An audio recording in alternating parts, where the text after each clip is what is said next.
bermarkas tugas di Angkasa Puri.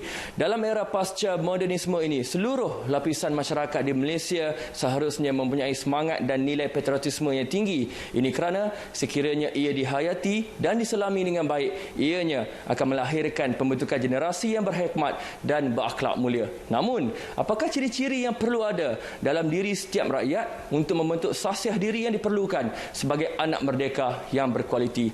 Jadi untuk mengetahui dengan lebih lanjut lagi, sekarang saya bersama dengan Sahibul Samahah Profesor Madya, Datuk Ahli Perkasa Dr. Muhammad Asri Zainal Abidin, Mufti Perlis, yang akan berkongsikan secara lebih khusus lagi mengenai sasiah anak merdeka ini. Assalamualaikum Datuk, selamat pagi. Selamat pagi. Waalaikumsalam warahmatullahi. Baik, terima kasih Datuk sudi bersama dengan kami pagi ini. Baik Datuk, sempena bulan kemasaan yang ke-63 dan Hari Malaysia yang bakal menjelang tak lama lagi, mungkin Datuk ada sedikit penerangan yang khusus untuk rakan-rakan kita yang sedang menonton pada ketika ini mengenai konsep kenegaraan dan ketaatan bagi seorang rakyat merdeka. Silakan. Bismillahirrahmanirrahim.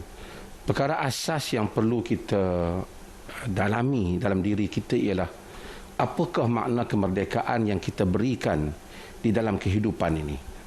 Jika sekadar untuk mempunyai negara, ketika British juga kita sudah mempunyai pemerintah iaitu British yang kita anggap sebagai penjajah, dan juga penjajah-penjajah yang lain sama ada di negara ini ataupun di rantau persekitaran kita. Tetapi apabila kita menuntut kemerdekaan, berarti kita menuntut sesuatu yang lain daripada apa yang ada sebelum ini. Sesuatu yang lain itu yang membabitkan soal kita menguruskan sendiri negara kita, dan yang kedua ialah kita menguruskannya dengan identiti dan cara kita. Jika ini tidak dapat dipenuhi, artinya kalau sekadar kita ingin bernegara, kita boleh pergi ke negara lain juga ada pemerintah.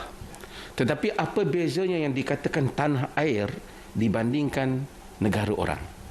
Negara orang ia memerintah dengan caranya, negara kita dia memerintah dengan identiti tempat lahir kita, persekitaran yang ada. Sebab itulah penting sebelum kita pergi lebih jauh, kita memaknai kemerdekaan itu supaya kita faham. Apabila kita faham apa itu kemerdekaan, maka kita tahu bahawasanya kita mesti berjalan di atas landasan itu. Jika tidak, kita tidak perlu menuntut kemerdekaan daripada awal lagi. Ya, ini yang saya rasa yang perlu untuk kita faham.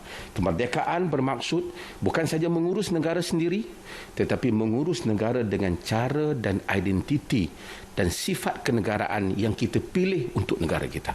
Mungkin Datuk ada pandangan Datuk bagaimana untuk kita mengekalkan kemerdekaan yang kita kecapi selama ini, terutama dalam menghadapi cabaran pada masa akan datang. Silakan. Ya, yang pertama ialah daripada pihak rakyat. Daripada pihak rakyat, Nabi SAW menyatakan as-sam'u wat-ta'atu 'alal mar'i muslim fima ahab aw karih ma lam yu'mar bi ma'siyatin fa idza umira bi ma'siyatin fala sam'ata wala ta'ah. Nabi menyatakan dengar dan taat kepada pemerintah. Kewajipan sebagai seorang muslim, khususnya Nabi bercakap dalam konteks negara ketika itu, sama ada dalam perkara yang ia suka ataupun ia benci, selagi mana tidak menyuruh kepada maksiat. Jika menyuruh kepada maksiat, maka tidak ada dengar, tidak ada taat. Yang ini lagi pemerintah tidak melakukan sesuatu yang menyalahi kemaslahatan, yang menyebabkan kerosakan. Pandangan-pandangan pemerintah yang bersifat ijtihad kerajaan ditaati oleh rakyat yang umum. Sementara pemerintah juga hendaklah berdasarkan pada kaedah yang disebut dalam agama, iaitu tasarruful imam ala ra'iyah manutun bil maslahah. Tindakan pemerintah terhadap rakyat dibina di atas kemaslahatan.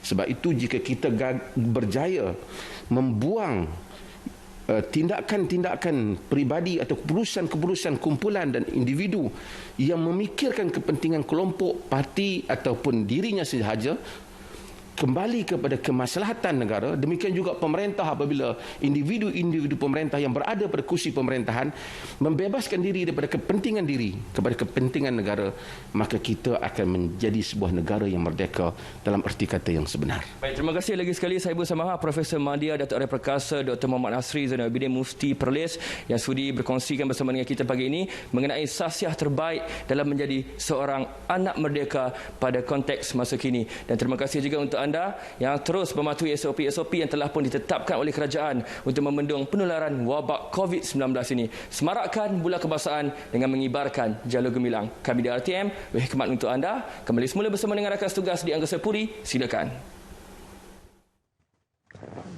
Okey, baik. Terima kasih Iqbal dengan cerita pagi dari Perlis. Baik, kita akan